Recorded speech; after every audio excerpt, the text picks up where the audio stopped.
Welcome to our channel. কেমন আছো তোমরা সবাই? আশা করছি ভালো আছো, সুস্থ আছো, আর আমরাও না খুব খুব ভালো আছি। আর এখন করে সময় হচ্ছে ওই 7:30টার কাছাকাছি। আর আজ আমাদের এখানে রবিবার, ওই জুন মাসের 2 তারিখ। তাহলে চলো বন্ধুরা, রবিবারের দিনে আজ কি করলাম তোমাদেরকে পাশে নিয়ে আমার ব্লগটা এখান থেকে স্টার্ট করছি। আশা করছি যে আমার ব্লগটা আজকে একটু হলেও তোমাদের ভালো লাগবে। আর তোমাদের দাদাবাবু না তাড়াতাড়ি উঠে পড়েছে, আর আমি উঠলেই না তোমাদের দাদাবাবু তাড়াতাড়ি করে উঠে পড়ে আর চলে গেছে সেই ঘরে টিভি দেখতে। আর আমি না একটু বসে বসে কাজগুলো সেরে নিচ্ছি। আর এদিকে না আগে চলে যাই বিছানাটাকে পরিষ্কার করতে। আর প্রত্যেক দিনেরই কাজ হচ্ছে বিছানাটাকে পরিষ্কার করা, না হলে না মনটা যেন কেমন খুঁতখুত করে। আর বিছানার এই পাতনিটাকে এখনও চেঞ্জ করা হয়নি, ভাবছি একটা পাতনি কিনে এই পাতনিটাকে চেঞ্জ করতে হবে। আর আজকে সকালের ওয়েদারটা না খুব সুন্দর, আর ওয়েদার যদি সুন্দর হয় না তাহলে কাজগুলো না করতে কি ভালো লাগে। আর প্রত্যেক দিনের কাজ যেহেতু আমাদেরকে করতে হয়, তাই না নিজেরও খেয়াল রাখতে হয়। এই যে ঘুম থেকে উঠে একটুখানি বসে তারপর এই সমস্ত কাজগুলো ধীরে ধীরে করলে না আমাদের কি বলতো একটু শরীরটাও ভালো থাকে, আর তার মধ্যে কাজগুলোর করারও এনার্জিটাও থাকে। যেহেতু সকালবেলা আমাদেরকে উঠতেই হয়, কারণ হাজবেন্ডের খাবার দাবার দিয়ে তারপর ওরা ডিউটি যায়, তাই জন্য না এই কাজগুলো আমাদেরকে তাড়াতাড়ি করে সেরে নিতে হয়। কারণ তাড়াতাড়ি করে কাজগুলো করলে না আমাদেরই ভালো হয়, কারণ আমরাও একটু টাইম পেয়ে যাই। আর এদিকে দেখো বিছানাটাকে ভালোভাবে গুছিয়ে এদিকে এসেছি ঘরগুলোকে ঝাড় দিতে। আর ঘরগুলোতে এত নোংরা হয়েছে, ওই বাতাসে দিয়ে এত ধুলো আসে না যে কি আর বলবো।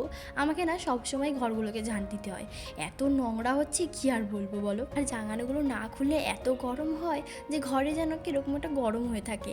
আর এখন যেহেতু গরমকাল, আর জানলা না খুললে হয় বলো, এত সুন্দর হাওয়া দেয় বাইরে থেকে, পাখার হাওয়া তো একটুকু গায়েই লাগে না। আর এই বেডরুমটায় এত পরিষ্কার করতে হয় যে মাঝে মাঝে আমি তো পুরো ক্লান্ত হয়ে পড়ি, আর যেন মনে হয় না যে সারাক্ষণ একটু ঝাড়। আর এখন না এই রুমেতে একটু জলের প্রবলেম হচ্ছে, মানে ওই 12টার সময় চলে গেলে একেবারে ওই 3টে অবধি আসে না জল।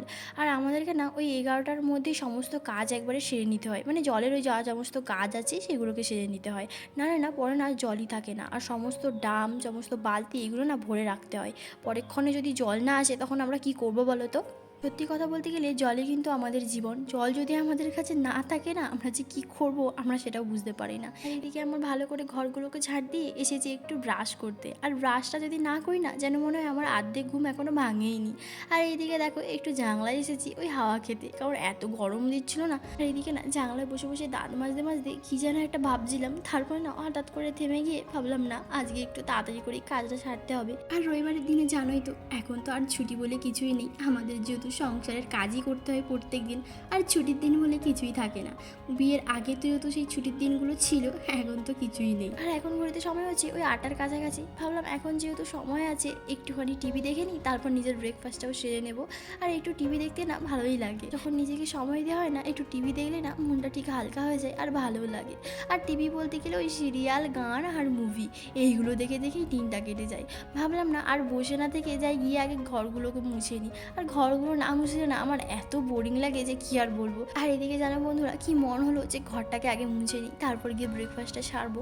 আর এইদিকে না তাড়াতাড়ি করে ঘরটাও মুছে নিচ্ছি, কারণ ঘরটা না মুছলে না কি বোরিং লাগে, যেন মনে হয় আমার অর্ধেক কাজ যেন কিছু করাই হয়নি। আর ছোটোবেলায় না মা দিদাদেরকে দেখতাম যে কত ভোরবেলায়, মানে ওই 4টের সময় ঘুম থেকে উঠে সমস্ত ঘর আগে মুছে পরিষ্কার করে তারপর ওই 8টার সময় না আমাদের সবার জন্য টিফিন বানায়।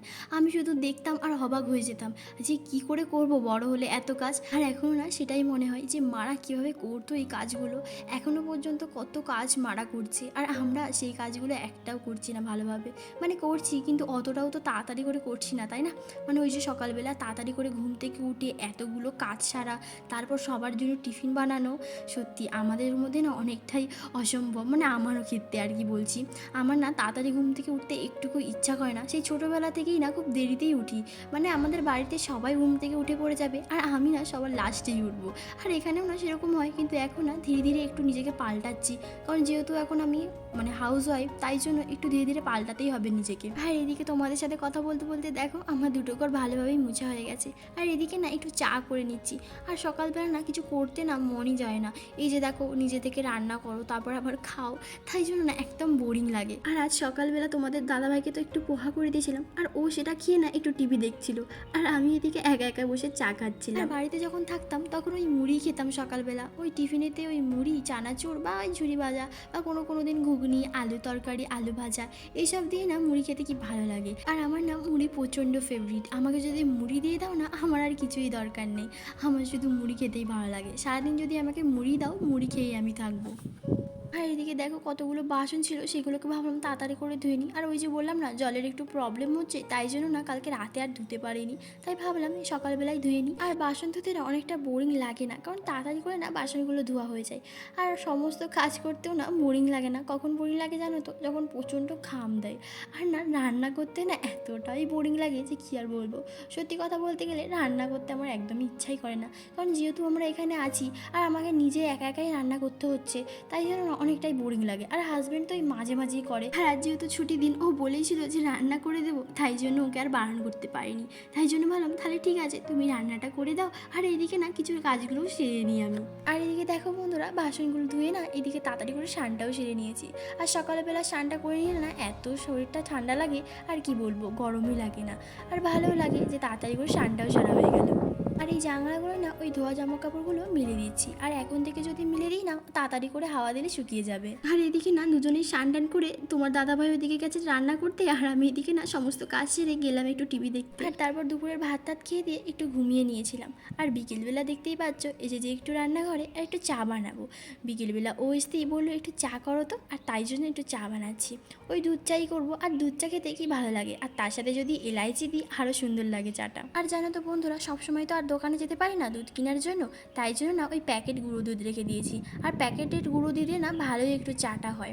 আর আজ যেহেতু সানডে, আর সানডে দিনই স্পেশাল কিছু মেনু হবে না, সেটাকে কখনো হয় বলো? তাই রাতে না একটা স্পেশাল মেনু আছে, আর সেটা তোমরা ব্লগ দেখলেই বুঝতে পারবে যে কী স্পেশাল মেনু। আর আজ না একটু চাটা খেয়ে দিয়ে ওই ছাদে যাব।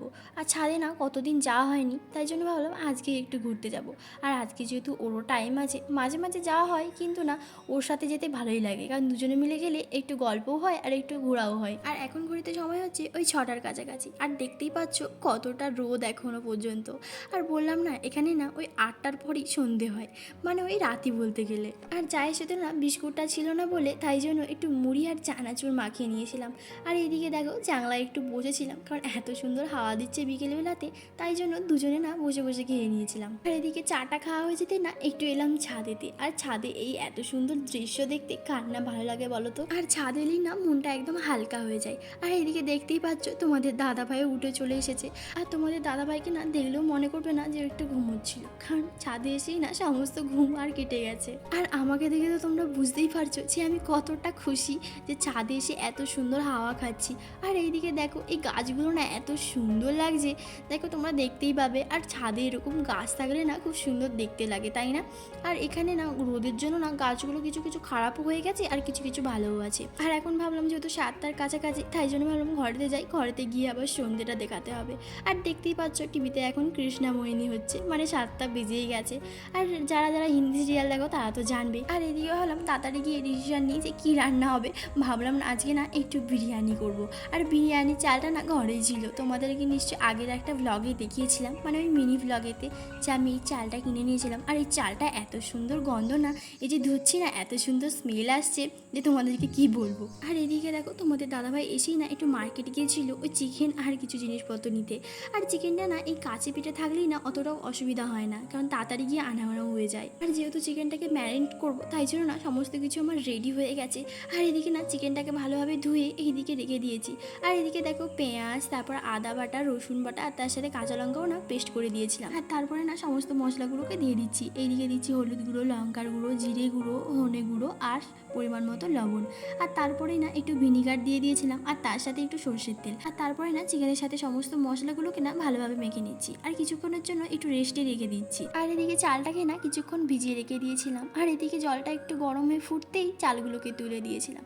আর এদিকে দেখতেই পাচ্ছ চালটা কি সুন্দরভাবে ফুটছে, আর চালের এত সুন্দর গন্ধ বেরোচ্ছে যেন মনে হচ্ছে তখনই যেন চালটাকে বের করে খেয়ে নিই। আর এদিকে দেখো কিছু পেঁয়াজ দিয়ে তারপর ওই আদা রসুন লঙ্কার যে পেস্টটা করেছিলাম সেটাকে দিয়ে না একটু ভেজে নিয়েছিলাম। আর তারপর ওই ম্যারিনেট করা চিকেনটাকে দিয়ে দিয়েছিলাম। আর ওই ঝালের জন্য আর রঙের জন্য না একটু হলুদ গুঁড়ো আর লঙ্কার গুঁড়ো দিয়ে দিচ্ছি, যাতে না টেস্টটাও ভালো লাগে আর ঝালটাও হয়। আর জানো তো বন্ধুরা, আমার না চিকেন রান্না করতে দারুণ লাগে। আর যখনই চিকেন রান্না করি না, একদম ভালোবেসে রান্না করি। আর জানো তো, ভালোবেসে যদি কোনো রান্না করা হয় না, সেই স্বাদটা না দ্বিগুণ বেড়ে যায়। আর সত্যিই না তাই। আর এদিকে জানো, আমাদের বিরিয়ানিটা হয়ে গেছে। আর বিরিয়ানিটা এত সুন্দর খেতে লাগছিল না যে কি বলবো। তাহলে চলো বন্ধুরা, খাওয়া দাওয়া করে আমরা এখানেই ব্লগটা শেষ করছি। আর এতক্ষণ ব্লগটা দেখার জন্য অনেক অনেক থ্যাংক ইউ। আর যদি ভিডিওটি ভালো লাগে অবশ্যই কিন্তু লাইক, কমেন্ট অ্যান্ড শেয়ার করতে ভুলবে না। আর যদি চ্যানেলে নতুন হয়ে থাকো, প্লিজ একটু সাবস্ক্রাইব করে দিয়ে আমার পাশে থেকো। আর ততক্ষণ ভালো থেকো, সুস্থ থেকো এবং পরিবারের খেয়াল রেখো।